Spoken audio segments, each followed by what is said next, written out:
Normally, when most people hear Appalachia, they think of one thing: drug abuse. Media headlines often paint the region as hopeless and a place trapped and characterized by addiction and poverty. But here's the truth: Appalachia has not always been defined by drug abuse. That stereotype leaves out the heart, vibrant history, and undeniable strength of an entire culture. Yes, substance use has deeply affected Appalachian communities, but this crisis is not unique to the region, nor is it something that's always existed.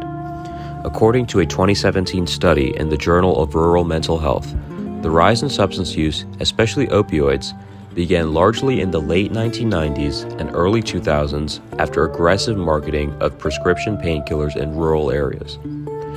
These communities were targeted because of their rural nature, limited healthcare access, and strong manual labor communities, not because of some cultural flaw. In fact, Appalachia's rates of substance abuse disorder are comparable to other rural areas across the U.S.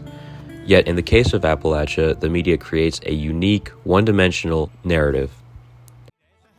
Appalachia is so much more than a statistic. The region's culture is rich and vibrant, and is built on community, resilience, music, storytelling, and faith. According to research published through EBSCO, Appalachian culture emphasizes strong family bonds, self-reliance, and deep connection to the land. These values have helped communities survive economic hardship and social stigma.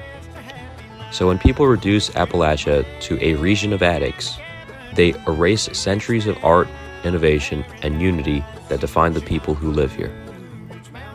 Drug addiction in Appalachia didn't appear out of nowhere. It was fueled by economic decline, loss of jobs, and lack of mental health infrastructure. But today, communities are taking action. The National Association of Counties highlights regional programs like Recovery to Work initiatives, expanded treatment centers, and prevention coalitions that focus on education and rehabilitation instead of punishment. Local and state policies now emphasize community-based recovery. According to research on Appalachian drug policy solutions, successful approaches include peer support networks, faith-based recovery, and increased funding for rural mental health services. These efforts show the region's resilience and drive as members of society work together to rebuild what misinformation has tried to tear down.